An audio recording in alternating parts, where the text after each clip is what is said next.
Buonasera, benvenuti. Benvenuti a questo importante, per noi importante appuntamento. C'è un incontro con l'autore dell'opera che vedete il cui titolo vedete ricordato qui in molti manifestini, in molte locandine, Bitches Brew, con uno degli autori, perché in realtà gli autori sono due, come potete leggere, Enrico Merlin, Veniero Rizzardi. Soltanto il primo è con noi questo pomeriggio.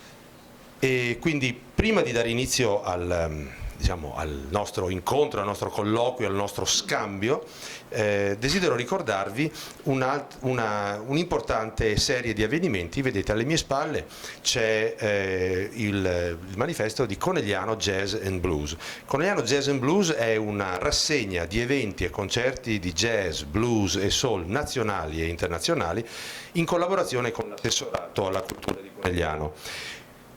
Si tratta di eventi che si svolgono al Teatro Accademia e in diversi club e locali del territorio. La rassegna è organizzata da Arte Ritmi, FVG Festival e Veneto Jazz, con il sostegno della Banca della Marca. L'incontro di oggi, invece, è sostenuto dalla Cantina Masottina, che offrirà un brindisi al termine dell'incontro. Azienda certamente molto conosciuta a livello locale e anche in ambito non locale, quindi abbiamo il grande piacere di avere questa azienda a supporto nostro di oggi. Un saluto ai telespettatori di Vive TV che ci stanno seguendo in live streaming. Una preghiera, se possibile, vi saremmo grati se poteste o spegnere o silenziare i vostri cellulari, perché ogni tanto capita a tutti, e capita anche a me, insomma, nei momenti meno opportuni di sentire. Nel mio caso c'è Muddy Waters nella mia suoneria. Può essere gradevole, ma magari in certi momenti non c'entra molto. Ecco, allora vi dicevo, incontro con uno degli autori dell'opera in questione. Bitches Brew, un famoso album di Miles Davis. Adesso abbiamo un micro problemino che stiamo risolvendo, perché è qui, Enrico è qui, ci ho parlato prima, l'ho visto e mi ha promesso che avrebbe fatto di tutto per arrivare in tempo. Il problema è che, ve lo dico perché è un artista e sapete come sono gli artisti, sono geniali, lui in parte lo è.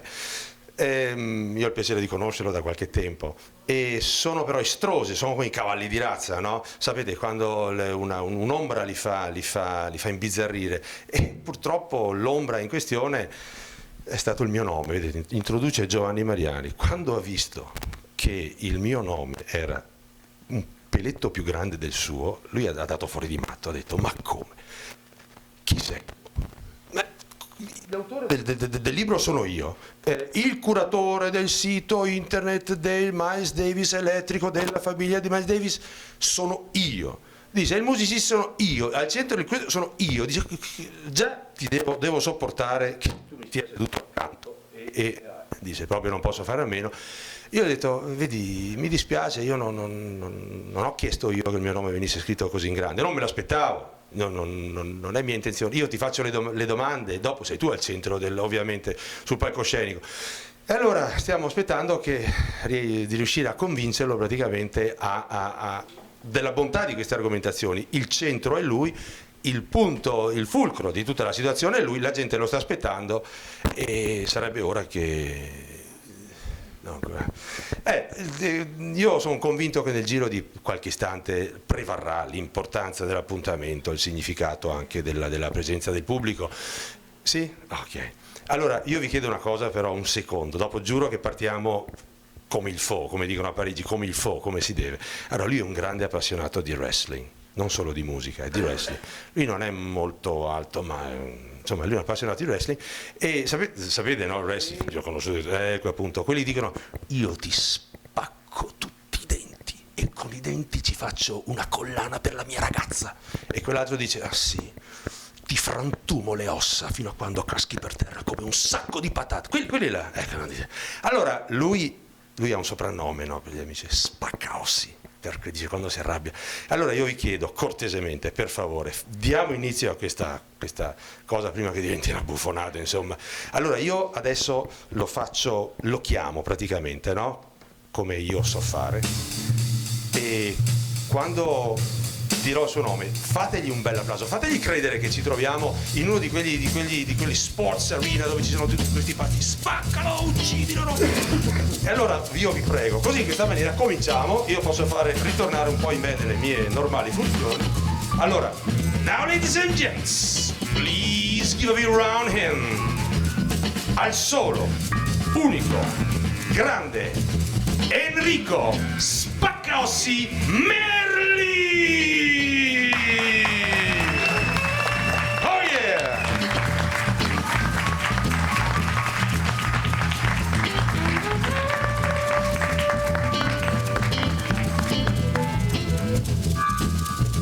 E finite le cazzate. Buonasera a tutti, è un vero piacere per me essere qui a Conegliano nella mia veste di wrestler, che è quella principale, ovviamente, come potete notare dal mio fisico, soprattutto. Senti Miles, ti vuoi... scusa, ma Ci sediamo, Enrico non so. diventa pazzo quando lo chiamo Miles. Sai, Miles Merlin, prego Enrico. Ciao Gianni. Ciao Enrico. Beh, dovete sapere che io e Gianni in realtà abbiamo un'amicizia che corre da molti anni. Si dice corre un'amicizia?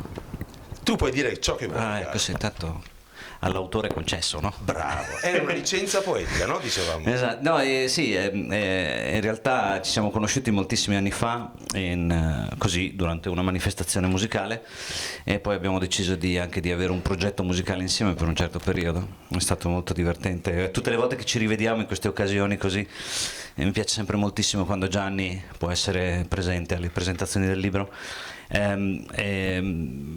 Tutte le volte ci diciamo però dovremmo rifare quella cosa lì, un po' con la voce alla Miles, no? We should do it, man. È che l'hanno rifatta in altri 15 o 16 nel frattempo. Esatto, ma vabbè, è molto comunque meglio forse, in alcuni c'eri anche tu. Comunque ti dispiace se ti ricordo che siamo qui per parlare del tuo... Ah già, è vero, Bitches Brew. Ecco, sì. Ecco, Bitches Brew è uno dei lavori di Miles Davis. Ora, dire Miles Davis significa fare il nome di un personaggio, di un musicista, di un artista che è un'icona del jazz, ma non solo. Per esempio, molti appassionati di rock, soprattutto quelli di una certa età, se capisci cosa intendo dire, lo sentono abbastanza vicino a loro, forse sebbene ne siano un po' intimiditi, perché Miles Davis non è una figura molto rassicurante, no? E secondo te, fammi iniziare rivolgendoti una domanda come musicista, in qualità di musicista, di jazzista anche, oltre a tutte le altre cose che fai, come mai il jazz è considerato una musica difficile nella versione, nella vulgata popolare, insomma? No, forse questa cosa ha a che vedere con la trasformazione che un po' il jazz ha avuto nel corso dei decenni, no? Nel senso che credo che mentre il rock fino a un certo punto ha mantenuto la sua connessione diretta con la matrice popolare che lo ha generato, e quando poi si è allontanato troppo da queste prerogative, per così dire, attraverso il rock progressivo e le sperimentazioni più estreme del rock psichedelico, soprattutto inglese, il punk, per così dire, se ne è riappropriato della forza più belluina, voglio dire, e proprio direi quasi ancestrale, no? Che sta nella musica, in questa musica. Il jazz invece forse questi andate e ritorno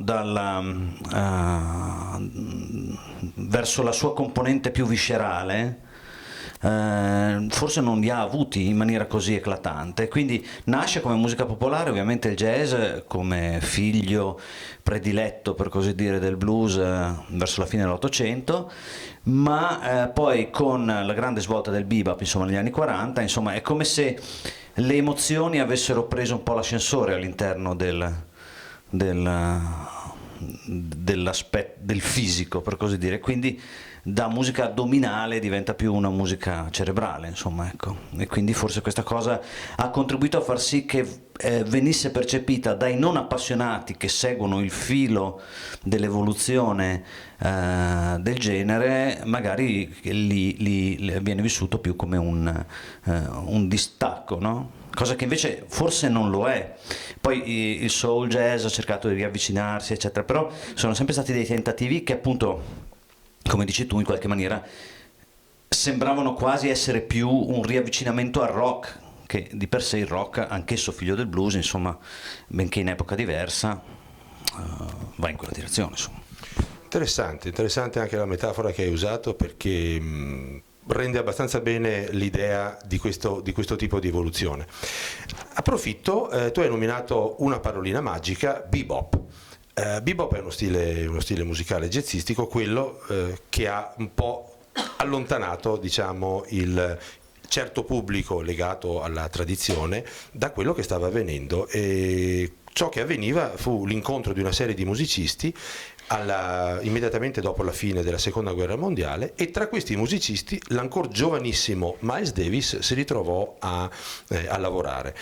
Vi vorrei chiederti, se non ti dispiace, di tracciare per tutti noi, perché ogni volta che si ha del pubblico c'è il colto, l'inclita, a me piace sempre cercare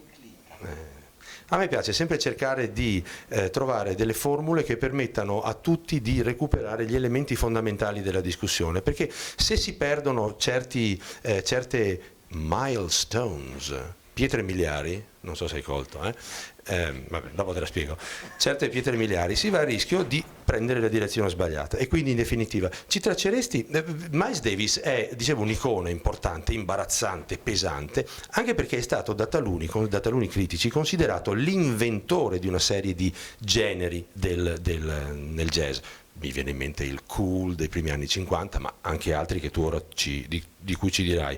Arrigo Polillo, il vecchio caro direttore di musica jazz, diceva che a sua volta non si trattava di un creatore, ecco, si trattava di qualcuno che aveva un fiuto eccezionale per cogliere ciò che si aggirava, per cogliere ciò che veleggiava nell'aria, farlo suo e trasformarlo.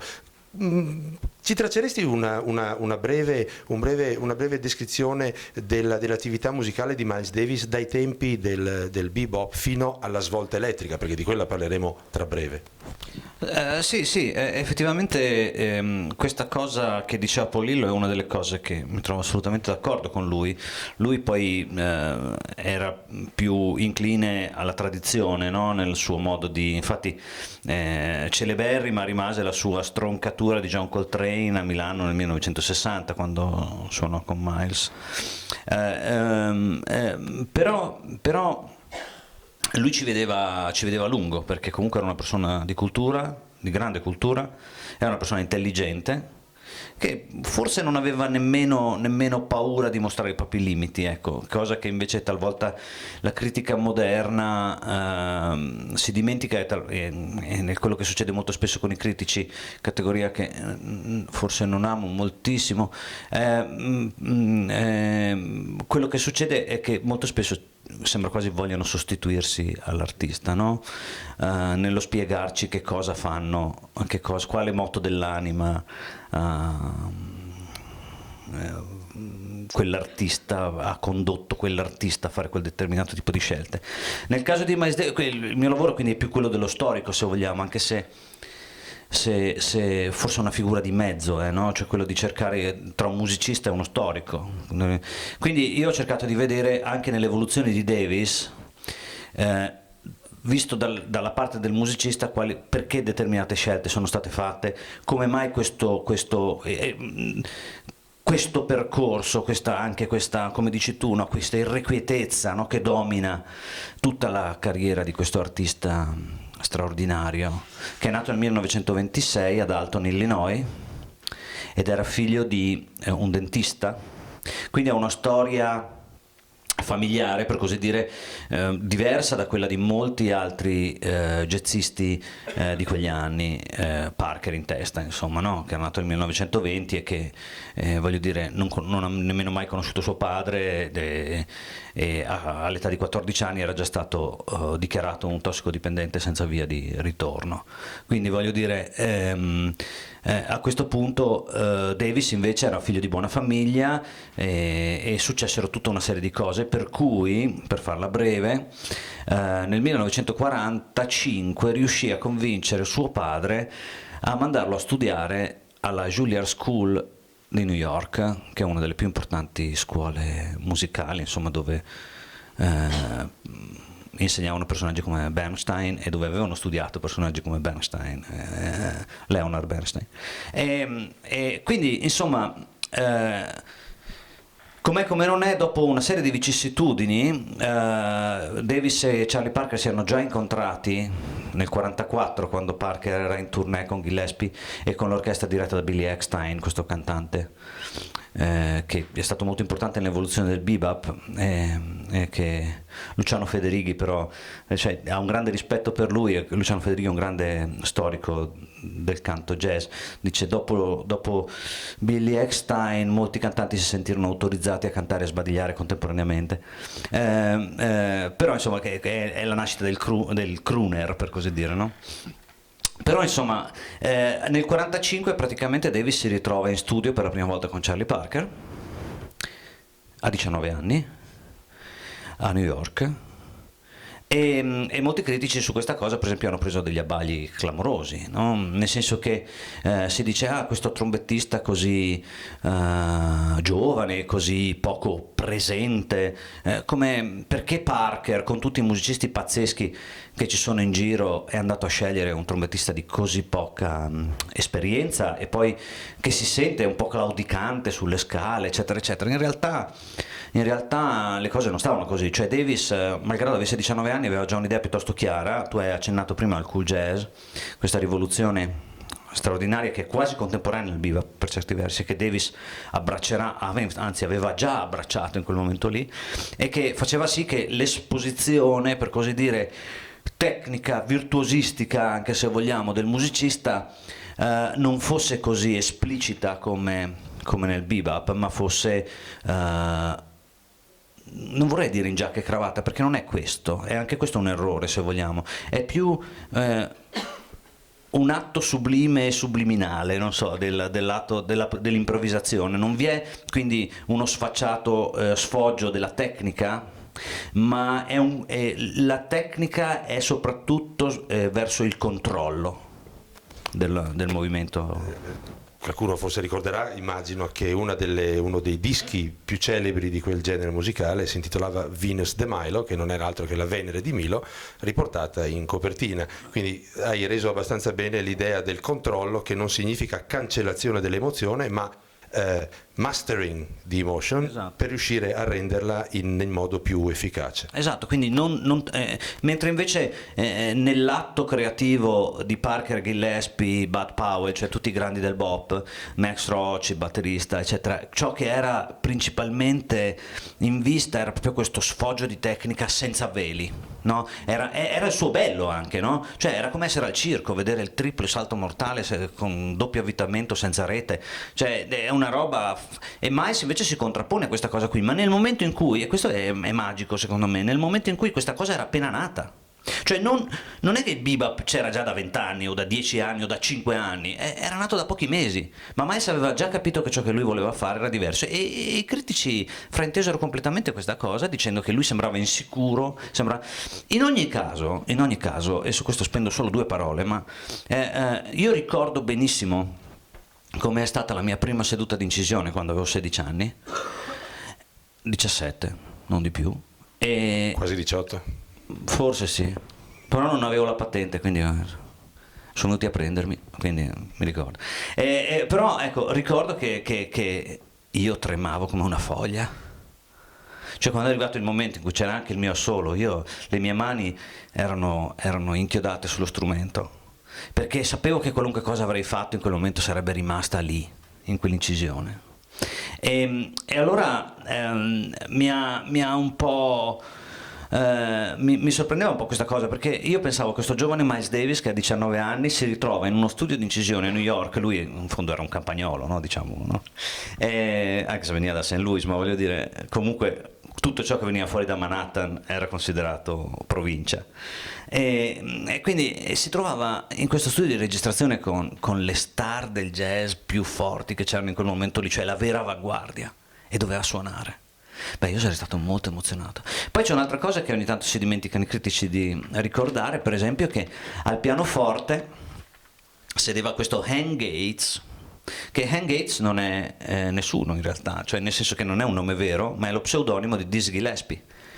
Cioè, quindi il trombettista più grande del jazz, che era quello che aveva inventato il bebop insieme a Charlie Parker, era lì che accompagnava questo ragazzino di 19 anni al pianoforte.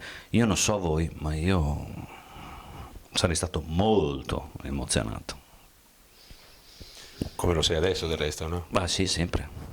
No, poi l'evoluzione di Miles è stata un po' questa. Dicevo, Polillo aveva ragione. Miles non è un inventore di cose, cioè, anche se ogni tanto temo che arrivi una saetta quando dico questa cosa, però ormai ne sono convinto dopo anni, che l'ho amato, studiato, ho cercato di carpirne i segreti. Miles era uno sviluppatore di linguaggi. Esistono fondamentalmente due tipologie di artisti contemporanei, no? Cioè i grandi innovatori, quelli che inventano i linguaggi e che talvolta poi rimangono lì, no? Cioè non è detto che poi debbano per forza avere uno sviluppo oltre a quella cosa che hanno fatto. E invece quelli che sviluppano i linguaggi, e molto spesso questi sono, a mio modo di vedere, anche più interessanti, perché diventa straordinario come loro riescano a manipolare. Pensiamo a Robert Johnson nel blues, voglio dire, no? Cioè, nulla di ciò che fa Robert Johnson non esisteva già prima, ma come lo fa lui è un modo, trasforma. Io penso sempre a questi personaggi come una clessidra, come a un setaccio, no? Nel quale poi ciò che esce sotto, sì, è sempre la stessa materia che c'era sopra, però esce trasformata nella sua forma, riacquista nuove, no? E Davis era questo. Quindi anche Birth of the Cool, per esempio, no? L'album famoso dove c'è la Venere di Milo, è un disco fantastico, inciso tra la fine del 49 e il marzo del 1950, ma fondamentalmente è un disco, cioè il cool jazz esisteva già, Lenny Tristano aveva già fatto esperimenti in questo senso nel 1946.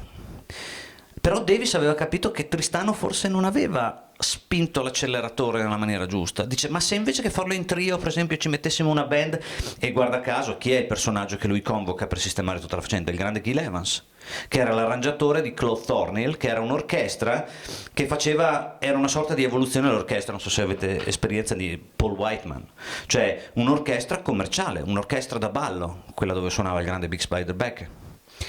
Quindi voglio dire, cioè un po' era questo, l'idea quindi di avere un arrangiatore che sapesse catturare l'attenzione dell'ascoltatore attraverso degli impasti sonori inconsueti e con la forza propulsiva del jazz moderno, del bebop, ma con quel tipo di controllo di cui parlavi anche tu prima, che poi, e lì abbiamo dei musicisti straordinari, perché dentro in questo gruppo ci sono tutte le star del jazz moderno, o tutte, quasi tutte, insomma, c'è da Max Roach voglio dire, a John Lewis al pianoforte, che avrebbe fondato il Modern Jazz Quartet, a Jerry Mulligan al sassofono, che di lì a poco avrebbe seguito quella strada prendendo Chet Baker nel quartetto del Piano Less Quartet, voglio dire, J.J. Johnson e Kay Winding ai tromboni, l'enorme Gunther Schuller, che ancora oggi ha la veneranda età, adesso non so quanti anni abbia Gunther, ma credo che è tra i 70 e gli 80, e ancora oggi è considerato una delle personalità più importanti per il recupero del jazz dei primi anni 20, insomma, voglio dire.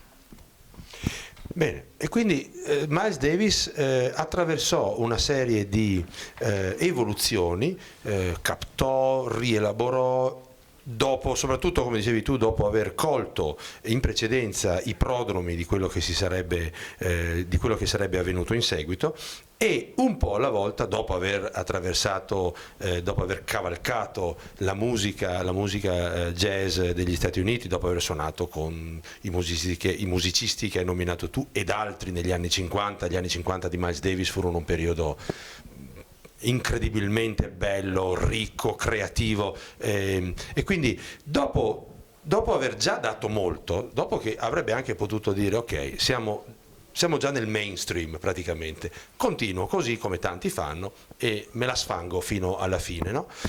Nonostante questo, alla fine degli anni 60 arriva una svolta elettrica. Ce n'era già stata una con Bob Dylan, ti ricordi, qualche anno prima, e in America piacciono molto questi cambiamenti drammatici, improvvisi, vero? Sì. Suscitano sempre reazioni forti.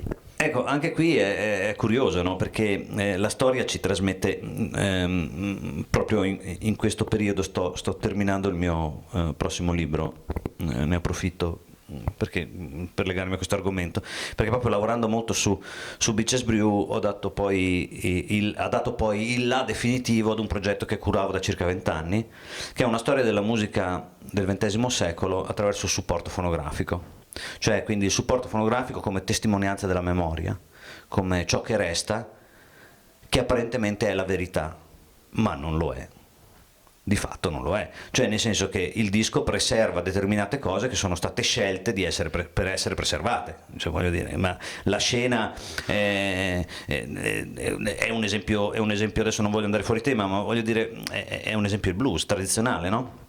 Se noi pensiamo che il primo disco di jazz universalmente riconosciuto, e anche questa è una fandonia, ma comunque prendiamo le date per buone, è il 22 febbraio del 1917 con Nick La Rocca, cioè un gruppo di italo-americani guidato da questo palermitano che si chiamava Domenico, detto Nick La Rocca, di New Orleans, quindi è inutile che ce la raccontino, non sono gli afroamericani che hanno inventato il jazz, siamo noi italiani, insomma, ecco. Cioè, se noi guardiamo i documenti storici è così, nel senso che il primo disco della storia del jazz è fatto da degli italo-americani, quindi, ma no, ovviamente non è così. Semplicemente c'erano una serie di ragioni che possiamo andare ad indagare del perché, di quali fossero gli addentellati di un siciliano con l'industria discografica e quali fossero le opportunità di far registrare comunque un bianco piuttosto che un afroamericano e tutta una serie di altre cose, ma ciò che è ancora più interessante è scoprire che, benché il primo disco di jazz sia basato su una struttura di blues, nessun disco di blues tradizionale, arcaico, chiamiamolo, rurale, era ancora stato registrato, benché questa cosa questo genere musicale si sa risale alla seconda metà dell'Ottocento. I primi dischi di blues tradizionale rurale sono quelli incisi da Blind Lemon Jefferson nel 1923.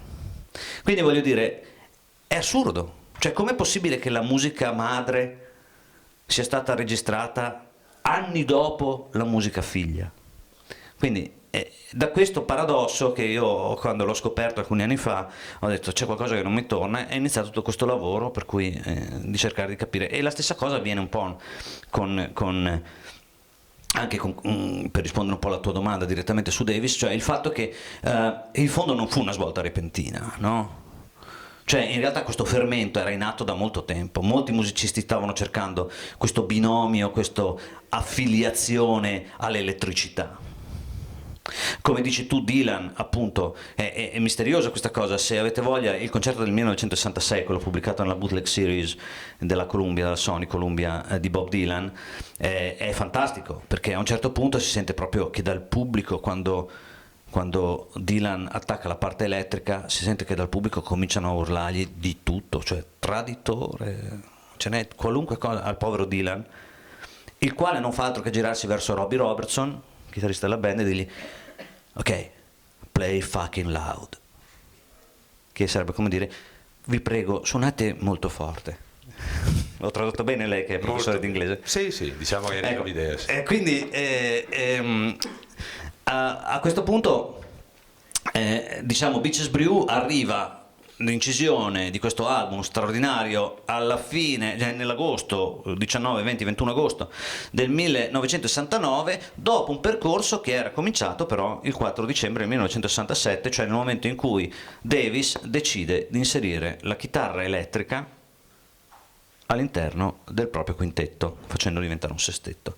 E questo peraltro solo per il lavoro di studio, cioè dal vivo la band continuava ad essere un quintetto acustico.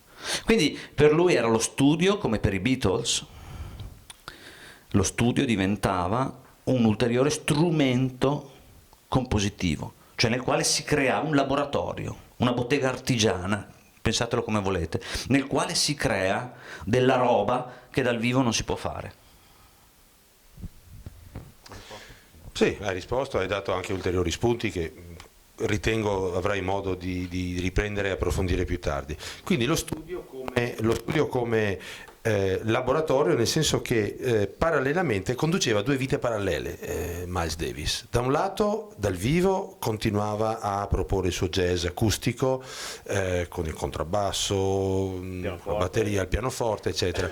in studio di nottetempo, diciamo, con pochi accoliti, cominciava a sviluppare un nuovo linguaggio. Avevano sviluppato il loro gergo e fra di loro si capivano, e quindi questo poi alla fine non è una forma di schizofrenia, come dicevi tu, è un modo per continuare a esserci sulla scena musicale, ad esistere e a sviluppare, a gettare dei semi, sperando che questi semi potessero dare origine a nuove piante, no? Una cosa che mi interessa molto, e suppongo interessi a tutti coloro che hanno letto o sentito parlare del tuo libro e che auspicabilmente lo leggeranno, naturalmente ho accennato fuggevolmente al fatto che tu, e questo lo si capisce comunque, sei un esperto, ecco, diciamo, un esperto di Miles Davis, cioè sei la persona in Italia, sei una delle persone in Italia che hanno dato e stanno offrendo uno dei contributi maggiori alla conoscenza, all'approfondimento della vita e delle opere di Miles Davis. Ti sei occupato in particolare del periodo elettrico, appunto, quello che va dal 70 fino alla fine. Credo sia interessante che tu spenda due parole sul modo in cui tu hai attinto a tutta quella serie di documenti, perché naturalmente non ci sono soltanto i dischi, no? Non ci sono soltanto i dischi di vinile o i libri pubblicati, ma parliamo di materiale di prima mano che è stato indispensabile per la redazione del libro che tu hai scritto insieme a Veniero Rizzardi. E quindi mi piacerebbe che tu parlassi un po' del materiale d'archivio, dei nastri che hai consultato presso la sede della casa discografica di Miles Davis. Poi magari per ora non ne parlare, subito dopo parleremo un po' di Teo Massero, no? del produttore, dei musicisti anche ci interessa che tu ci parli. Cosa ci puoi dire a questo riguardo? Dunque sì, il lavoro sul libro è stato condotto in maniera diciamo più che seguendo i criteri della cronaca, come vengono fatte normalmente le cose, magari anche immettendo proprie opinioni riguardo a una cosa o l'altra, interpretazioni, eccetera, eccetera. No, è stato svolto invece in maniera scientifica. Ciò non significa che il libro sia rivolto quindi solo ed esclusivamente ad un pubblico di appassionati o di musicisti, assolutamente, cioè il libro rimane comunque a nostro modo di vedere, vediamo anche insomma dalle recensioni che sono uscite e dalle lettere che riceviamo dagli appassionati, insomma comunque è gradevole nella lettura anche per chi si avvicina per la prima volta insomma a questi argomenti. Però abbiamo tenuto questo rigore, per cui per noi, e qui Veniero Rizzardi, che con me ha scritto questo libro, ha avuto un ruolo fondamentale in quanto lui è uno dei più importanti musicologi nel campo della musica contemporanea. In particolare lui è il curatore dell'archivio Luigi Nono, uno dei curatori dell'archivio Luigi Nono della Giudecca di Venezia, quindi viene da un ambito, anche se ha sempre amato il jazz, però diciamo di tipo diverso, così come invece io mi occupo di jazz e di rock e ho sempre avuto una passione per la musica contemporanea, quindi ci siamo sposati un po' come idee su questo fronte, no? E lui abbiamo deciso di utilizzare questo metodo di ricerca. Per noi era fondamentale, se mai avessimo fatto un libro su Bitches Brew, e questo la molla poi è scattata nel momento in cui l'editore Luca Formenton ci ha praticamente dato il là, devo dire Luca è stato fondamentale in questo, e nel momento in cui appunto c'è stata l'idea di entrare negli archivi e scoprire i materiali veri, originali, quindi non partire dal disco come eravamo partiti nelle nostre prime ricerche, ma proprio dalle registrazioni. Quindi abbiamo fatto 2 viaggi negli Stati Uniti, a New York in particolar modo, abbastanza lunghi, in cui la seconda volta siamo finalmente riusciti ad avere le chiavi degli archivi. Qui siamo entrati in questi archivi della Columbia Records, che potete immaginare è come entrare a Fort Knox praticamente, e lì abbiamo avuto delle sedute private d'ascolto, nelle quali abbiamo potuto ascoltare tutti i materiali inediti che hanno portato poi alla produzione del disco, del master finale. E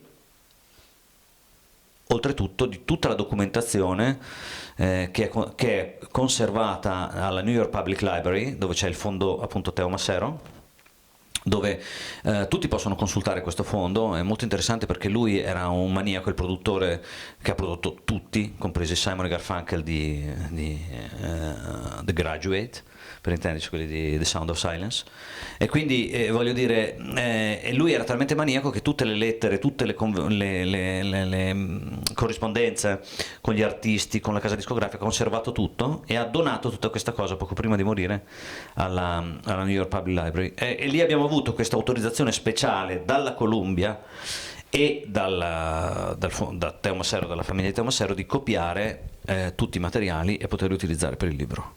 E questo è stato un grande successo, per cui il libro poi è costruito sui materiali veri, tant'è che poi il libretto della nuova edizione di Beaches Brew, quella che è uscita in 4 CD eccetera eccetera, è basato sui nostri studi.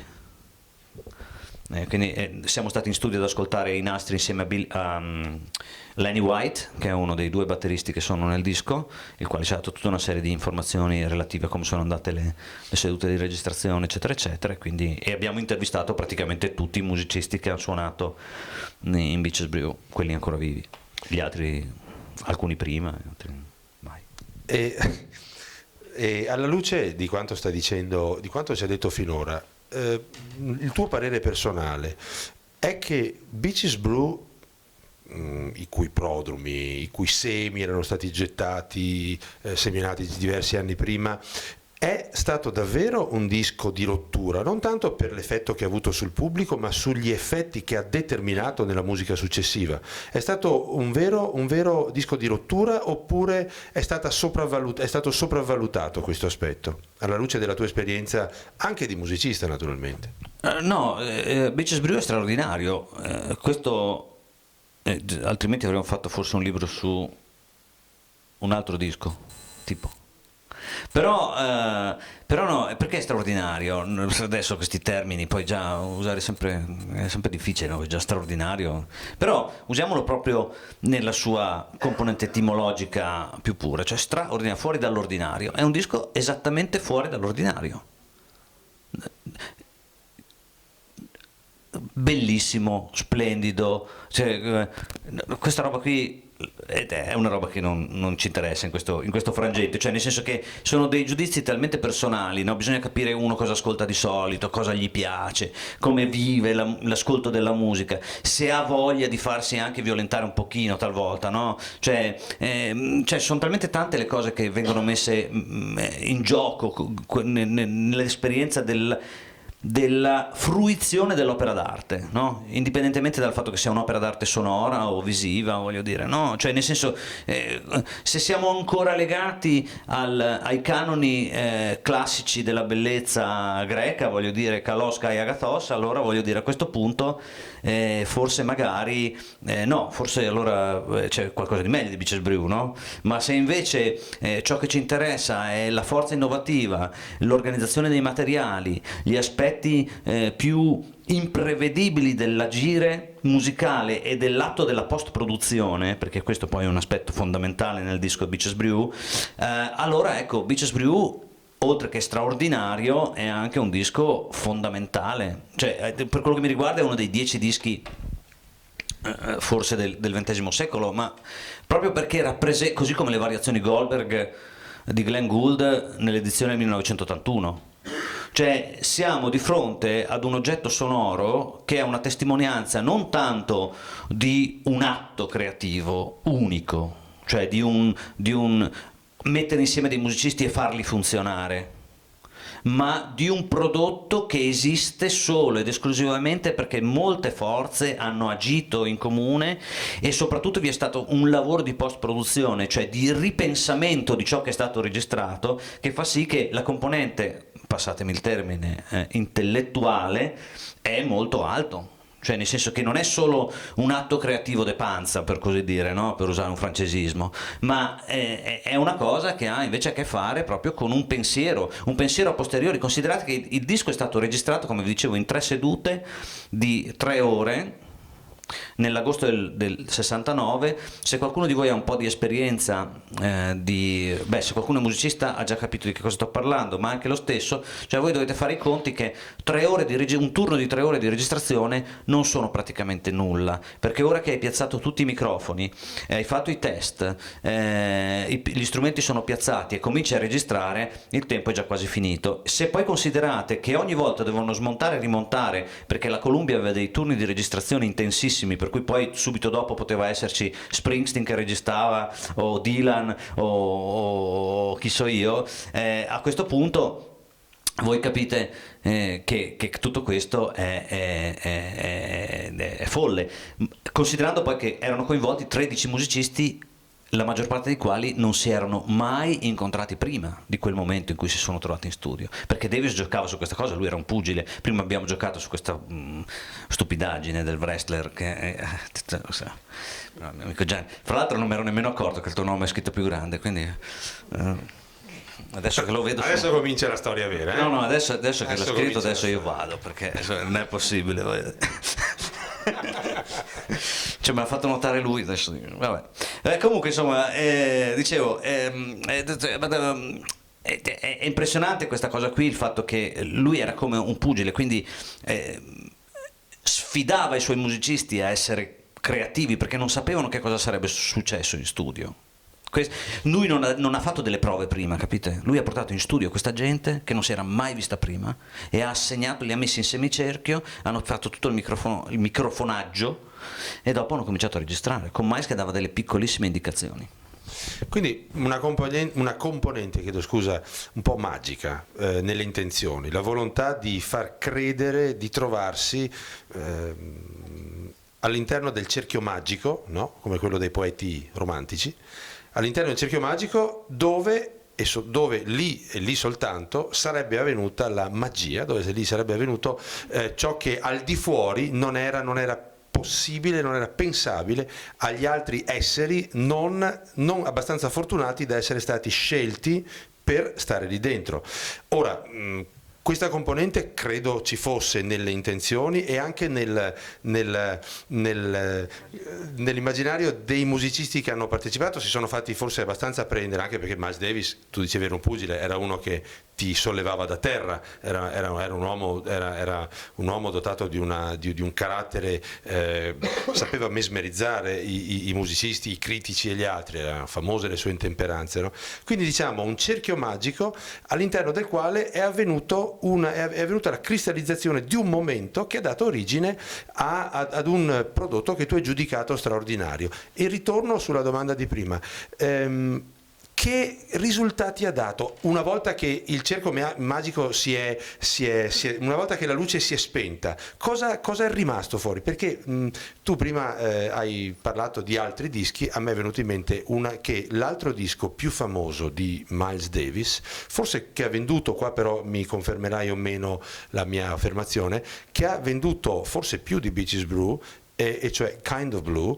È un disco meraviglioso, questo è un giudizio del tutto soggettivo, è un disco meraviglioso e nello stesso tempo diverso quanto più non si potrebbe, ed era la stessa mente, la stessa mano che ha dato origine. Come mi spieghi questo? In realtà è molto diverso da un punto di vista estetico formale, diciamo, non voglio dire superficiale, perché potrebbe anche essere invece considerato di estrema profondità. Un pesce pensa alla profondità in una maniera molto diversa da noi, quindi voglio dire, è lo stesso discorso, ammesso che pensi alla profondità, non lo so, vabbè. Se pensano a qualcosa, secondo me pensano anche alla profondità. Quindi sono dei filosofi di per sé. Come in quanto pesci, sì. Ah, capisco, ci devo pensare. Vabbè. Quindi in realtà anche il metodo usato, scusate, l'età, da Kind of Blue, in Kind of Blue è esattamente il medesimo, con l'unica differenza che Miles e i musicisti che hanno collaborato a Kind of Blue erano dei musicisti abituali, cioè suonavano insieme da tempo, anche se anche lì c'è l'elemento X. In questo caso è costituito da Bill Evans, nel senso che il pianista Bill Evans se n'era già andato dal gruppo di Davis quando hanno registrato Kind of Blue, ma Miles sapeva che solo con Bill Evans avrebbe potuto ottenere quel tipo di nuance, quel tipo di tessitura, e quindi che cosa fece? Richiamò Bill Evans, tanto che Wynton Kelly, che ormai era il pianista ufficiale, la parola, mi viene una parola tecnica ma ne userò un'altra, si inalberò, cominciava nella stessa maniera, si inalberò moltissimo perché disse: ma cosa ci fa il bianco qua? Sono io il pianista. E tu dici: tu non ti preoccupare, tu fai il blues. E infatti gli fece fare Freddy the Freeloader, no? Che è un capolavoro meraviglioso. E dopodiché passa a Bill Evans il testimone e in 2 sedute, tac tac, esce Kind of Blue. Ma e anche in quel caso lì però non c'è un pensiero dietro, un'organizzazione dei materiali. Allora, una delle mie follie è cominciata negli anni '80, questo, quando Miles era ancora in vita. Siccome ero molto interessato a capire come Miles Davis facesse a passare da un brano all'altro, eccetera, senza soluzione di continuità, perché loro suonavano tutto in medley, no? In suite, cioè cominciavano il concerto alle 9 e finivano alle 10:30 senza nessuna pausa, senza annunciare i brani, e entravano direttamente nei brani uno nell'altro, uno in fila all'altro, e mi sono sempre chiesto come facessero a fare questa cosa, anche perché tutte le scalette dei concerti erano tutte diverse ogni sera.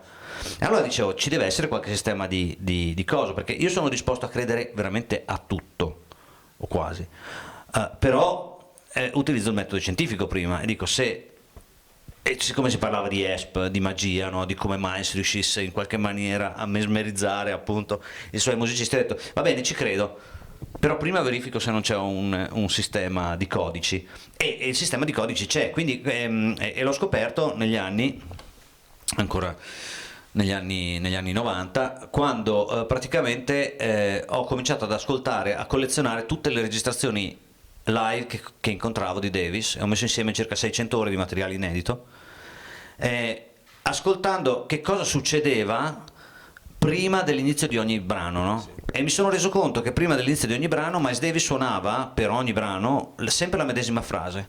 Per cui che cosa ho fatto? Ho fatto il catalogo di tutte queste frasi e di tutti i brani corrispondenti, confrontandoli, e mi sono reso conto che c'era la corrispondenza del 100%, cioè ogni volta che Miles suonava la frase 4 veniva suonato il brano 4, ogni volta che Miles suonava la frase 8 veniva suonato il brano. Sono circa 60 segnali diversi e pezzi corrispondenti, e subito dopo questa fase qui ho iniziato a intervistare nei vari festival in cui o suonavo o andavo ad ascoltare concerti, eccetera eccetera, tutti i musicisti che avevano suonato con Miles negli anni 60 e negli anni 70, per capire se fossero mai state verbalizzate queste cose, e mi hanno detto che non c'era mai stata esplicitazione verbale in merito, era tutta una cosa che nasceva sul palcoscenico, non c'erano mai state prove, ma era una cosa talmente chiara. Addirittura mi sorprese quando io feci questa conferenza dove andai a presentare questo sistema che chiamavo appunto le frasi in codice all'epoca, alla Washington University di St. Louis, e facemmo questa conferenza insieme ad alcuni musicisti che avevano suonato con Davis, Dave Liebman, Gary Bartz, Jimmy Cobb, che appunto è il batterista di Kind of Blue, e Thomas Arrow, produttore di Miles. E quando io esposi questa cosa, Gary Bartz, proprio il suo sassofonista, mi disse: guarda, sai Enrico, adesso che me lo dici mi rendo conto che era così, ma non ci avevo mai pensato. Semplicemente lui suonava queste cose e noi reagivamo a quella cosa lì. L'aspetto dell'improvvisazione è una cosa fondamentale nella musica di Miles. Miles era tremendo in questa roba, lui non voleva assolutamente che venissero preparati dei materiali. Tu sai quell'aneddoto che a me piace tantissimo, che è uno dei miei preferiti su Miles. Sono 2 in realtà, che cerco di raccontare quando ho il tempo. Il primo riguarda il famoso licenziamento di George Coleman. Ad un certo punto, quando prima di Wayne Shorter, cioè del quintetto storico che poi ha registrato dei dischi fantastici, ESP, guarda caso anche i titoli, no, di Miles richiamavano questa cosa un po' magica, ESP, Extrasensorial Perception, no? Oppure Dark Magus, non so, cioè The Sorcerer, capite? Cioè il mago, no? Quindi voglio dire, cioè tutti il Miles ci giocava tantissimo su questo aspetto, cioè lui non voleva rivelare questa tecnica del codice, dei segnali, no? E giocava tutto su questa cosa. In realtà c'era quell'atmosfera magica che si creava, che era data dalla tensione del momento. quando ho avuto la fortuna di passare qualche anno fa una serata con Herbie Hancock, e a Herbie a un certo punto, fra le varie domande, ho detto: senti, ma mi racconteresti la tua versione del licenziamento di George Coleman?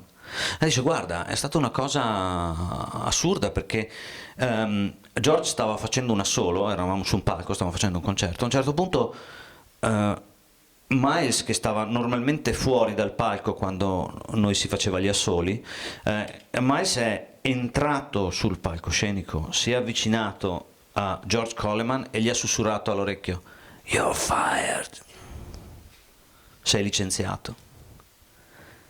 E George Coleman è rimasto un po' interdetto, ha continuato il suo solo, è finito il concerto. Miles era uso fare scherzi di cattivo gusto, no? Soprattutto sul palco.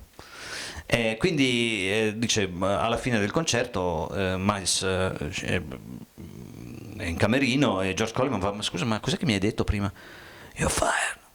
Dice: come sono licenziato? Perché? Fa: vedi, perché oggi... Quando spiegavo Sì, ma te la faccio in italiano, insomma, non finiva più, faccio doppia traduzione, potessi fare la traduzione tu, io la voce di Mai, sì, finiva più, poi diventa teatro. Allora, vedi, oggi pomeriggio sono passato davanti alla tua stanza d'albergo e ho sentito che tu stavi provando delle frasi sul sassofono, e proprio ad un certo punto questa sera hai suonato esattamente quella cosa che hai provato oggi in camera.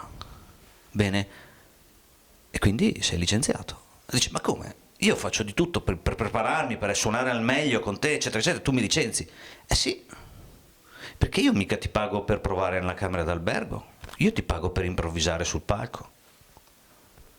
Allora, questo qui, da una parte ho pensato: beh, però bel bastardo, è vero allora che mai sarà proprio uno senza scrupoli, cioè che faceva fuori la gente Dico, magari aveva già in mente di prendere Wayne Shorter, che poi non è vero, perché in realtà rimase nei guai, perché poi prima di trovare Wayne Shorter passarono attraverso Sam Rivers, insomma, vi furono Jimmy Heath, ci furono una serie di pensieri prima di trovare Wayne disponibile, ma... Quindi non è neanche vera quella teoria lì, insomma, che lui avesse già in mente di prendere qualcun altro. Proprio la cosa più importante per lui era non avere tra i piedi qualcuno che non faceva la cosa che lui voleva. Il secondo aneddoto, che è sempre di Herbie, e che per certi versi rovescia il giochetto, dice: sai, hai presente una sera, quelle sere in cui sei un po' così, un po' non sei proprio a piombo, no?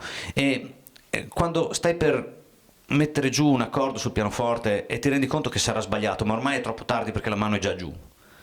E a me è successo durante un concerto con Davis, e stavo accompagnando un solo di Davis, di Miles, e a un certo punto io ho messo giù, ma una roba orribile, tipo un accordo maggiore al posto di un accordo minore, stavano suonando una balla tipo My Funny Valentine o To Lizzy, non ricordo più cosa fosse. Dice: beh, in quel momento lì mi si è gelato il sangue, già aveva fatto fuori George Coleman qualche sera prima, dico ok, è fatta. Fra l'altro Herbie aveva 23-24 anni all'epoca, quindi insomma era giovanissimo, quindi sentiva probabilmente anche la tensione di essere vicino a una star del jazz come Davis. E dice: beh, in quel momento io ho ricevuto la più grande lezione della mia vita, perché Davis stava improvvisando e quando ho sentito questo accordo fuori, completamente fuori tonalità, fuori registro, fuori tutto, Miles ha inchiodato una nota che era esattamente la nota più fuori del mio accordo, che ha fatto sembrare giusto il mio accordo. Bene, io non ho mai visto una velocità di reazione tale nella mia vita. E ce lo dice Herbie Hancock, come dico sempre, non un pianista di piano bar qualunque, voglio dire, cioè uno dei più grandi pianisti ancora oggi viventi, non solo nel campo del jazz. Bene, talmente è stata la scossa che io ho ricevuto in quel momento lì che ho staccato le mani dal pianoforte e non sono riuscito a suonare per un giro e mezzo. Ma quello che mi ha ucciso è stato quello che è successo poi in camerino, no? Perché io sono andato da Miles e ho detto: hey Miles, you're my man, sei il mio uomo, cioè tu hai salvato la situazione. Dice: ma quando? Ma sai, quando io ho messo giù quell'accordo, the shitty chord, come si traduce? L'accordo sbagliato. Ah, ecco, sì. E tu però, bang, hai inchiodato la nota lì, è sembrato tutto giusto, perfetto. Sì. E Miles mi guarda e mi fa: ah sì? Pensavo che l'avessi fatto apposta. Cioè voi capite quindi che il gioco che Miles metteva in atto ogni sera era proprio questo, cioè di rimettersi in discussione completamente, anche se il suo batterista, che si chiamava Tony Williams e aveva 17 anni, 18 all'epoca dei fatti, come se fosse un suo esattamente comprimario. Cioè lo stesso Miles non è che lui stava sulla sua torre d'avorio e guidava la nave, no? I suoi giovani leoni, musicisti pazzeschi, che lui riusciva, grande scopritore di talenti, insomma, anche di questo dovremmo parlare.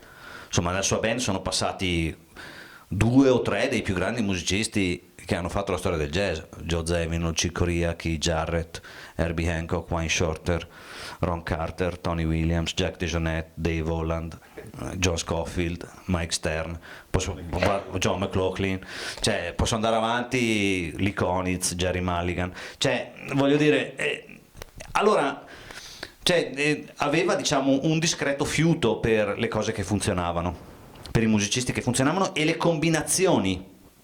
Soprattutto perché tu sai benissimo da musicista che non basta mettere 2 talenti pazzeschi uno a fianco all'altro, anzi molte volte vale la legge dei 2 galli nel pollaio, no? Non funziona proprio, si finisce per farsi del male delle volte. E invece Miles, anche se questi erano tutti delle superstar che ancora non lo sapevano, ah sì, c'è quell'altro giovane anche, John Coltrane. Insomma, ragazzi, John Coltrane non aveva ancora inciso ufficialmente un disco a nome suo come leader prima di suonare con Davis. Quindi, cioè, non è che proprio ha scoperto solo È un po' grossetto, come si chiamava? Cannonball Adderley. Ah, giusto. Sì, sì. E poi c'è quell'altro, quello bianco, Bill Evans. Ah, giusto, sì. Sì, ma insomma, dai, questi 4-5 musicisti qui. Allora, Joe Zawinul, insomma, dai, basta, dai.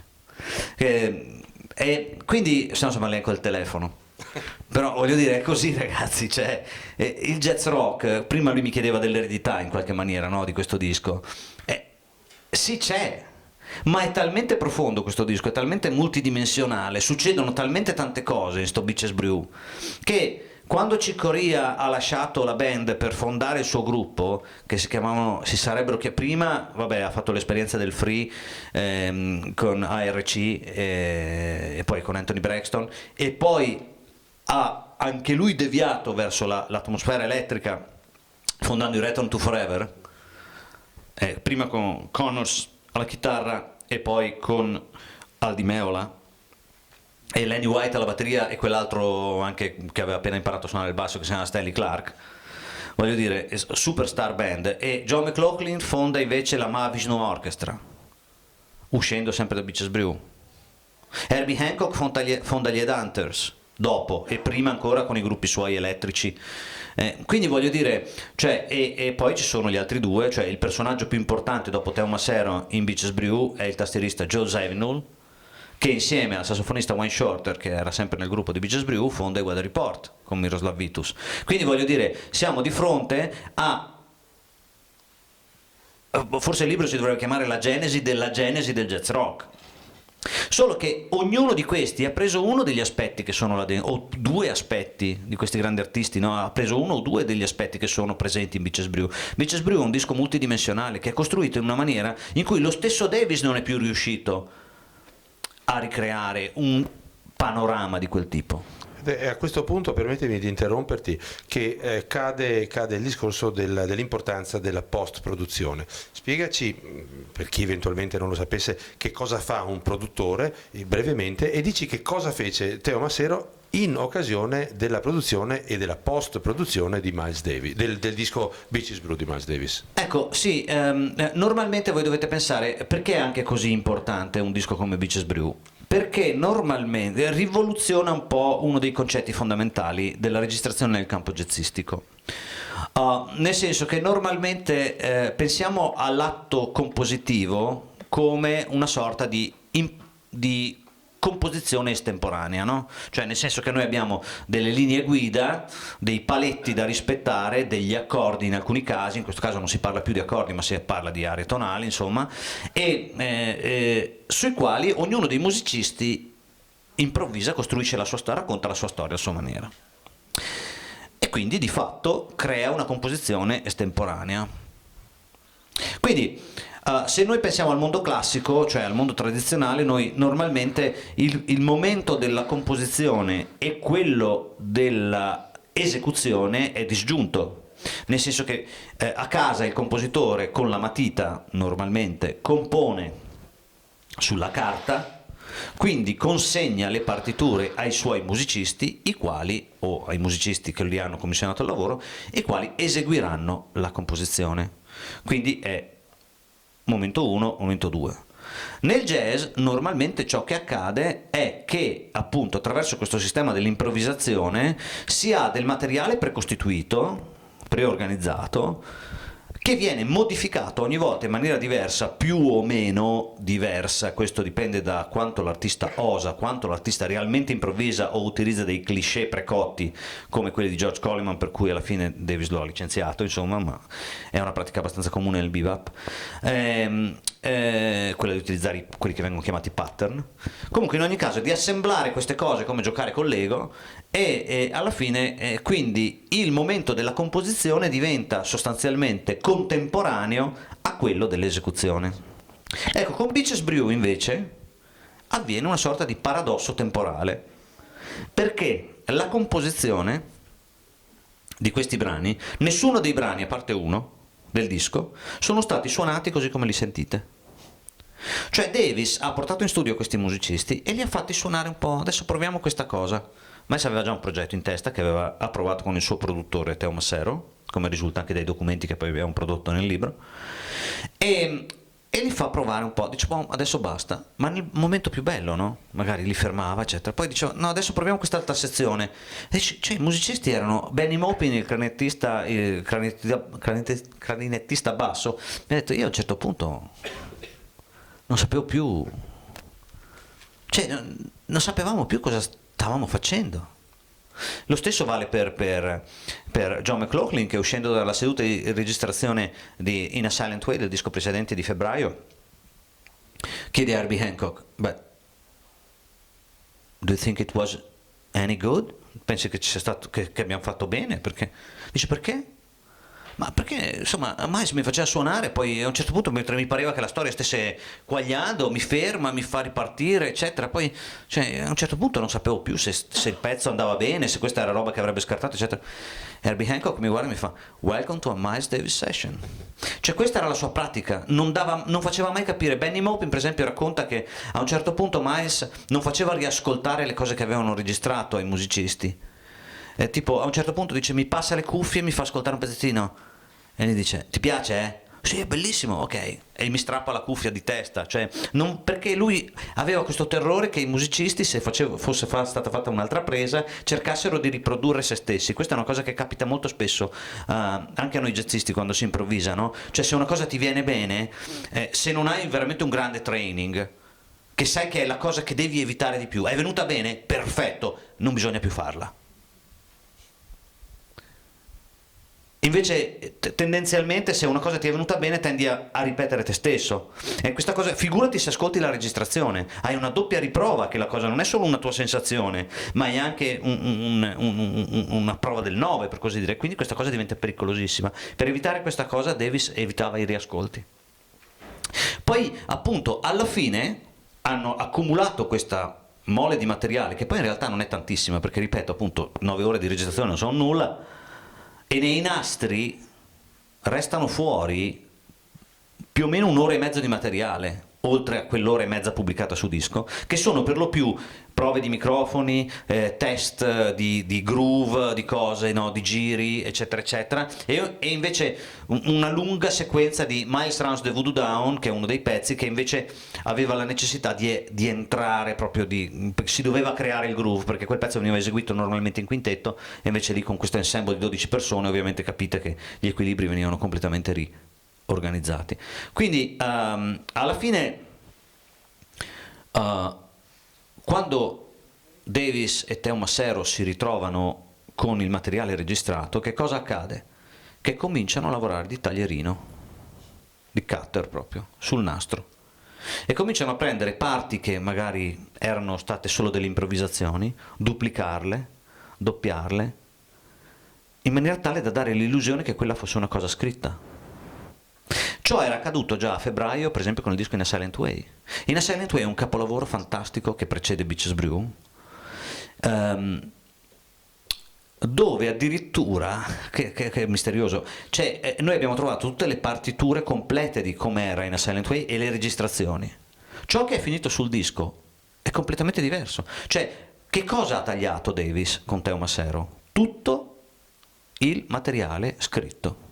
Cioè tutto ciò che era stato previsto viene eliminato e rimane solo l'improvvisazione. Cioè quindi l'idea di dire queste improvvisazioni sono state generate da del materiale che di per sé a questo punto è materiale fantasma, ma ciò che a me interessa come artista, dice Davis, è ciò che produce questo materiale fantasma, cioè come i musicisti reagiscono a questi stimoli che io gli do con la parte scritta. Che loro mi suonino la parte scritta non me ne importa nulla, perché potrei suonarmela io, potrei farla suonare una qualunque orchestra, ma questi musicisti, che sono tutti dei giganti, sono giganti proprio perché sanno reagire in maniera unica a ciò che io porto come scrittura, o che Joe Zawinul poteva portare, o chiunque altro fosse lo scrittore in quel momento. Quindi il disco di Beaches Brew alla fine è frutto di un lavoro di taglio, ed è per questo che una delle metafore che mi sono venute più immediate riguardo a questa faccenda è che Beaches Brew sia da considerare non un disco ma un film. D'altronde chi di noi va al cinema per vedere il girato? Nessuno. Cioè noi vogliamo vedere la storia, vogliamo le emozioni, vogliamo sentire, vogliamo che ci venga raccontato qualcosa con le scene migliori che sono state girate, non con le peggiori. E quindi Davis fa questo con Teo Macero, rimonta un film attraverso una sceneggiatura che però non era stata ancora scritta, e questo è meraviglioso. In questo senso mi viene in mente Totò, no?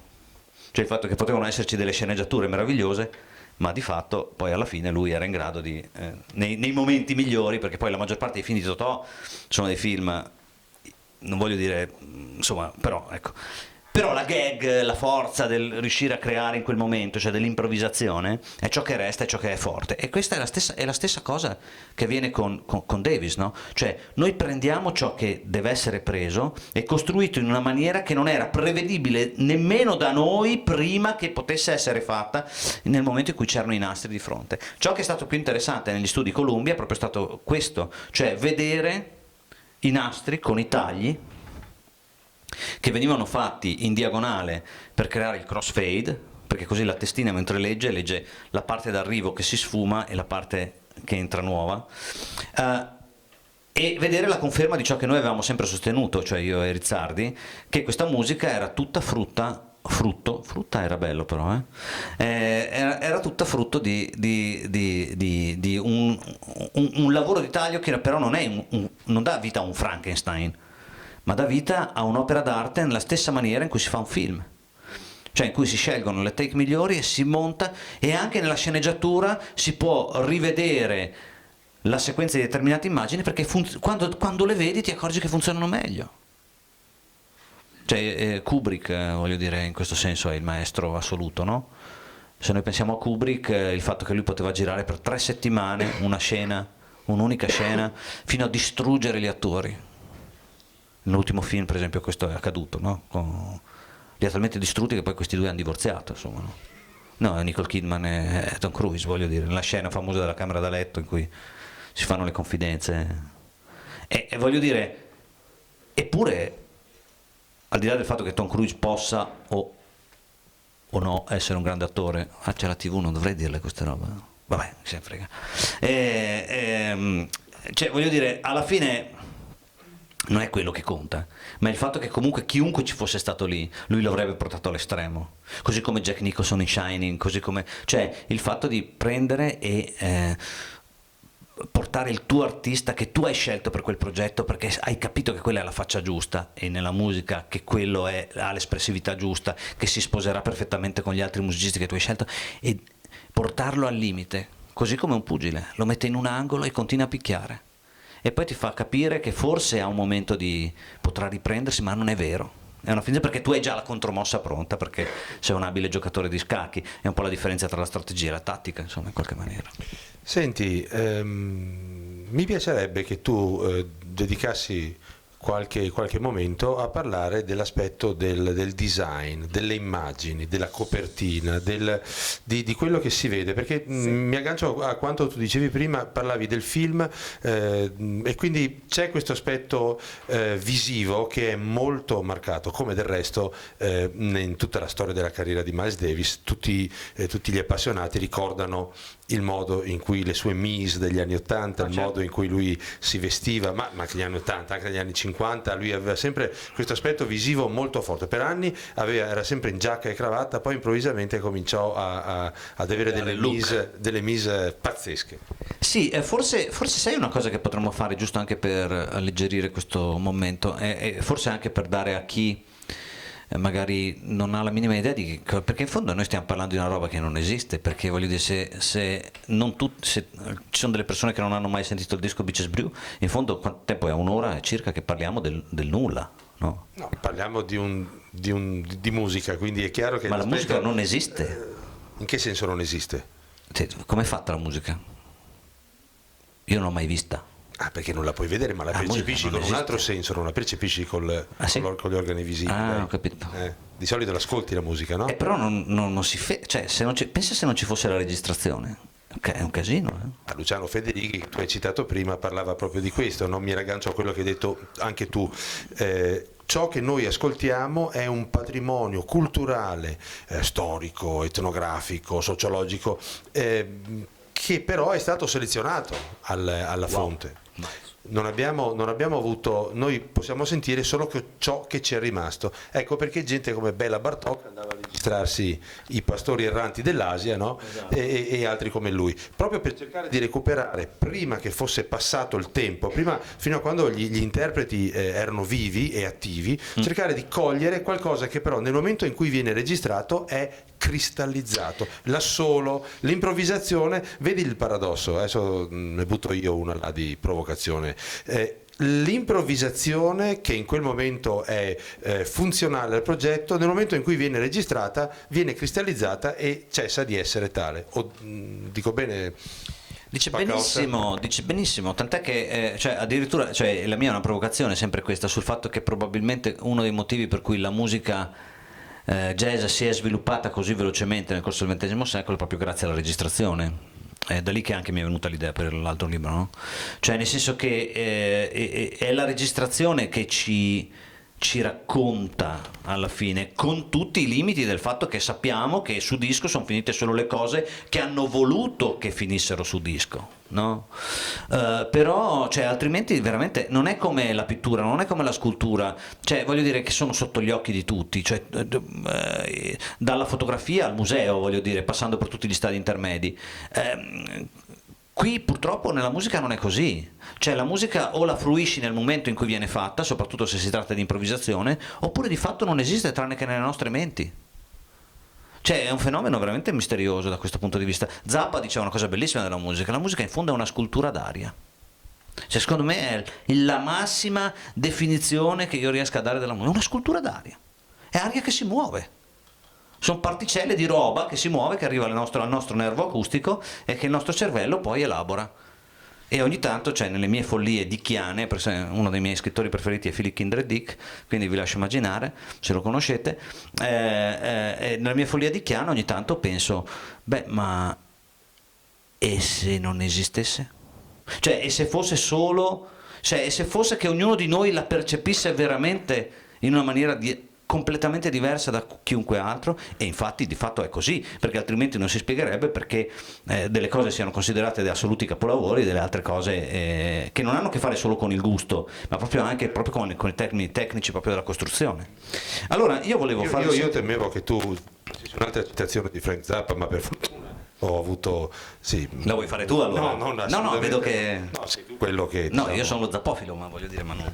Allora io adesso vorrei farvi sentire solo dunque, questo è l'attacco di Bitches Brew, per esempio, della canzone Bitches Brew, che poiché dura 27 minuti ve ne faccio sentire solo un pezzettino, oppure no. Allora, questa è l'unica parte che è stata provata la sera prima di entrare in studio da 6 dei 13 musicisti. Stiamo parlando sopra a questi musicisti. Cosa devo fare? Dovevano fare un altro disco e io stavo zitto. Allora, ecco, qui c'è questo signore Ciccoria che mette giù questi accordi, Jack DeJohnette alla batteria, Dave Holland al basso, Miles Davis con la tromba con l'eco, col delay. E questo è l'attacco del disco, proprio il disco comincia così, in questa maniera un po' misteriosa, no? Ci porta dentro un po' per mano in una... Pensate che, ecco, una cosa per esempio che abbiamo scoperto è che questo eco che c'è sulla tromba nei nastri originali non c'è. Cioè Miles non ha suonato con il delay a nastro, ma è stato aggiunto in fase di post-produzione da Teo Massero per aggiungere questo colore un po' misterioso, come una cosa che venisse da lontano. Bene, allora, adesso vi faccio sentire uno di quegli esempi di montaggio strutturale, cioè che quindi non voglio annoiarvi, però diciamo esistono vari tipi di montaggio. Voi dovete pensare al taglio, no? Pensate al taglio come una forma di chirurgia, no?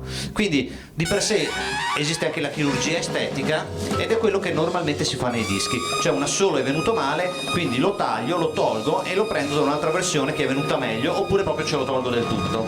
Quindi questo qui è un tipo di chirurgia estetica per migliorare, per così dire, un prodotto che altrimenti potrebbe essere non perfetto. Ecco, normalmente si peggiora la situazione, come anche nella chirurgia estetica. Però voglio dire, scusate se c'è qualche chirurgo estetico, mi perdoni.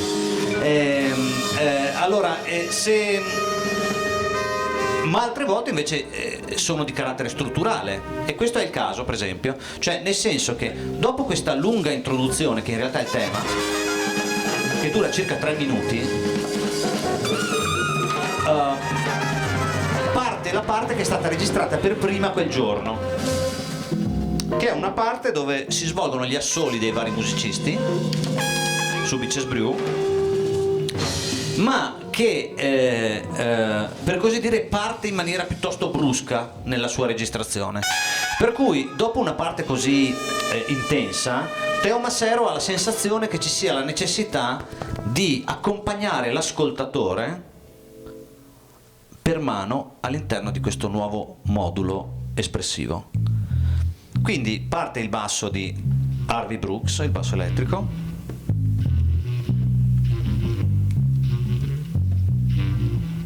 e risponde il clarinetto basso di Benny Maupin.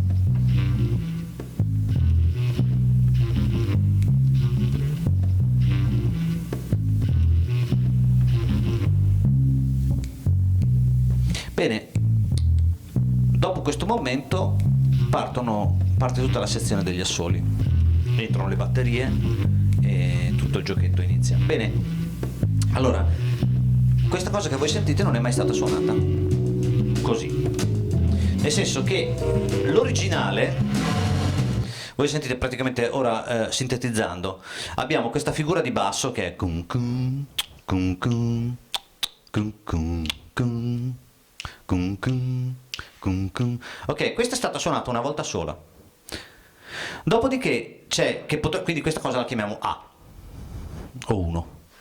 Dopodiché c'è la parte che entra subito dopo, che è la stessa figura di basso, alla quale si aggiunge il clarinetto basso, che suona una frase in controcanto, in risposta. Cioè il basso continua a suonare e il clarinetto basso risponde, cioè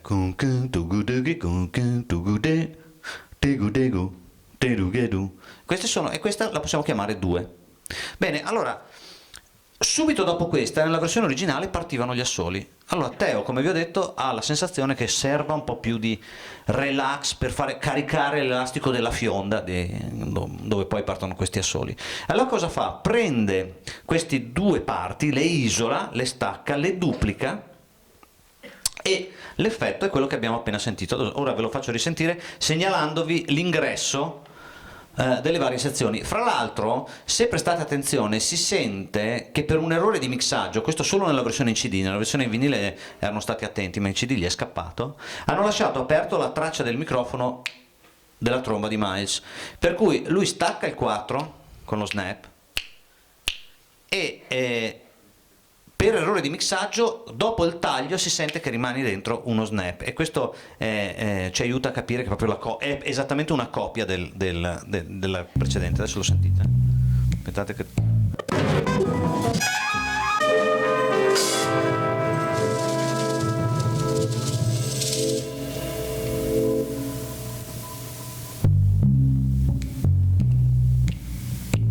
taglio, e scusate, qui c'è la parte 2, adesso taglio, sentite che è rimasto dentro lo snap nella coda di prima, 2 di nuovo,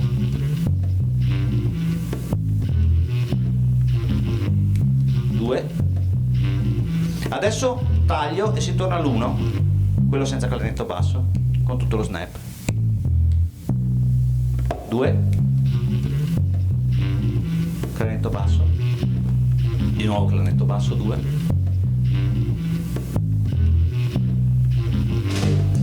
e via, e qui inizia la parte degli assoli. Ecco, questo fa sì che noi abbiamo circa quasi 40 secondi di respiro prima che di nuovo vi sia la tensione dell'atto creativo collettivo. Ecco, questi giochetti qui, di questi giochetti qui il disco Bitches Brew ne è pieno, e infatti nel nostro libro abbiamo fatto proprio tutta si può seguire, ci sono le guide all'ascolto consegnato rispetto al display del CD quando avvengono i vari punti di sutura, insomma, di cesura delle varie. Bene, è stato estremamente interessante, perché credo che sia necessario essere degli esperti conoscitori del sistema di produzione di un disco per farsi un'idea di quello che accade in fase di produzione e soprattutto, come dicevamo, di post-produzione. Quindi un'opera, insomma, estremamente complessa, ma non uso l'aggettivo complessa per banalizzare, per ridurre ad un aggettivo qualcosa che è stata lungamente pensata, realizzata e poi ritoccata secondo quelle che erano le intenzioni originarie. Io credo che noi abbiamo parlato abbastanza, credo che tu abbia parlato abbastanza di Miles Davis e del disco che è l'oggetto del vostro libro. In conclusione vorrei rivolgerti una domanda riguardo all'uomo Miles Davis. Non so, a me viene sempre in mente uno degli esempi più eclatanti di ciò che ti sto per dire è Frank Sinatra. Molti dicono sì, bravo cantante, però un mafioso. Allora Frank Sinatra probabilmente Frank Sinatra aveva delle amicizie pericolose, ecco. Però io fra me Rocca, mi sa. Penso, prego? Anche Nicola Rocca, mi sa. Stai facendo del razzismo adesso, penso però che nella valutazione di un artista... anche perché io sono metà del mio sangue è siciliano, quindi sono fuori dai giochi. Posso dire quello che voglio. Stai facendo del vittimismo usando il razzismo come scusa, ecco. È chiaro, no? Senti una cosa, Kumba, volevo dirti questo. Dicevo, nella valutazione di un artista personalmente tenderei a far prevalere l'aspetto artistico, ecco, piuttosto che quello umano, ma come per Frank Sinatra, Miles Davis aveva un carattere leggendariamente difficile e cattivo, aveva questa voce incredibile, no? Che ci dici a questo riguardo? Ma aveva un carattere terribile, forse sì, ma può anche essere che tutto ciò sia frutto di come dire, pensieri anche, cioè, allora, diciamola tutta, insomma, lui di sicuro era un personaggio difficile, questo sì, non amava i giornalisti, e questo nello show business è quanto di peggio tu puoi fare per governare la tua immagine. Tu devi amare i giornalisti, tu devi coccolarli, e lui proprio questo giochetto qua non ci stava. E quindi è facile che, capito, diventi subito uno scorbutico, una persona con cui non si può parlare, uno che ogni volta che gli dici qualcosa ti controbatte in una maniera che non... e allora anche in questo caso, cioè non è che la parola scritta sia più corrispondente alla verità, uno che scrive, ma vabbè, lasciamo perdere, alla verità voglio dire, di quanto sia il suono lasciato su un nastro, no? Cioè, io so che i musicisti che hanno lavorato con Miles, quando c'era l'intesa giusta cioè Dave Holland mi dice, sai, ne parla nel DVD, quello, se l'avete visto è bellissimo, quello del concerto all'Isola di White, nel quale dentro c'è anche un DVD con tutta una mia discografia, eccetera. Murray Lerner, quando l'ha intervistata, Dave Holland dice, sai, era una cosa strana, cioè, nel senso che Miles non aveva mai un atteggiamento militarista o dispotico, eccetera, però chissà perché quando lui entrava nella stanza sentivi la necessità di raddrizzare la schiena. Allora, cioè, voglio dire, questo ci dice, cioè, in questa estrema democrazia, no, della musica, del fatto che fai tu, poi fermati, adesso tu, eccetera, no? Ognuno è libero di esprimersi sotto la guida di un direttore, che poi alla fine lui aveva la funzione di un direttore, quale è quello, un direttore di un'orchestra sinfonica, voglio dire, niente di più, no? Questo è anche il motivo per cui lui voltava le spalle al pubblico molto spesso, una ragione di timidezza, una ragione di, se vogliamo, anche di, se volete, di disprezzo, voglio dire, per la condizione del nero afroamericano, soprattutto negli Stati Uniti, perché il suo atteggiamento era molto diverso quando veniva a suonare in Europa o quando suonava in Giappone, di quando suonava negli Stati Uniti. Considerate Miles Davis, voglio dire in chiusura anche questa cosa, considerate che lui, fuori dal Café Bohemia alla fine degli anni 50, fu picchiato a sangue ed arrestato da un poliziotto che non credeva fosse possibile che lui fosse proprietario di un'auto sportiva fuori dal club. E quando il poliziotto gli si avvicinò e gli disse: cosa fai, negro, allontanati da quella macchina, e lui disse, sicuramente Miles non gli avrà detto scusi guardi è mia, cioè conoscendo Miles Davis gli avrà detto hey motherfucker, capito, qualcosa del genere, avrà reagito molto male. E il poliziotto però non ha esitato un secondo, gli ha aperto la testa col manganello, lo ha arrestato, ci sono le foto anche nella sua autobiografia di lui ammanettato in carcere. Lui fece causa al comune di New York e con i soldi della causa che vinse, fra l'altro misteriosamente il poliziotto morì dopo qualche settimana in circostanze misteriose, ma non è anche in questo sicuramente non è stato Miles che ha mandato, ma Miles era un'icona, voi dovete capire, del popolo afroamericano in quel momento lì, alla fine degli anni 50. Quindi può anche essere un caso, può anche essere che qualcuno abbia semplicemente riconosciuto e abbia detto quello è lo sbirro che ha picchiato Miles. Cioè, cosa vi devo raccontare io? Sta di fatto che Miles alla fine aveva di sicuro una certa, come dire, aveva creato un distacco tra sé e il pubblico e l'opinione pubblica, ma con i suoi musicisti era sempre fantastico, e forse con le donne magari un po' meno. Dico, di questo parleremo nella prossima puntata. Ne parleremo magari quando verremo qui a presentare, se qui al Quartiere Latino ancora ti vorranno. Grazie mille, questa è una libreria fantastica e devo dire non è piaggeria, veramente è un posto meraviglioso dove è molto ampio. Nella mia città per esempio una libreria di questo tipo non c'è. C'è la TV, è vero, vabbè, sì, c'è quasi, dai. No, non c'è. Non è piaggeria, detto da te, sì, ci crediamo. Senti una cosa, io credo che siamo arrivati alla conclusione di questo appuntamento. Quindi... Però se vogliamo chiudere magari qui e invece qualcuno ha voglia di fare una domanda, eccetera, noi volentieri penso che possiamo. Tu puoi rispondere, no? In tuo amico. Certo, no, il problema è che abbiamo del tempo, sì. Il tempo che sta terminando, quindi diamo corso pure alle domande qualora ci sia qualcuno che è interessato a farle. Ringraziamo innanzitutto il padrone di casa, ringraziamo certo. questa libreria che ci ha dato l'opportunità di presentare questo libro. Ricordo Beaches Brew, la genesi di un capolavoro di eccolo qua, questo è il Pondo di Enrico Paccaossi Merlin e di Veniero Rizzardi, e poi daremo corso anche al dibattito, diciamo, con le domande che voleste eventualmente porre. Grazie mille, grazie a tutti, bye bye.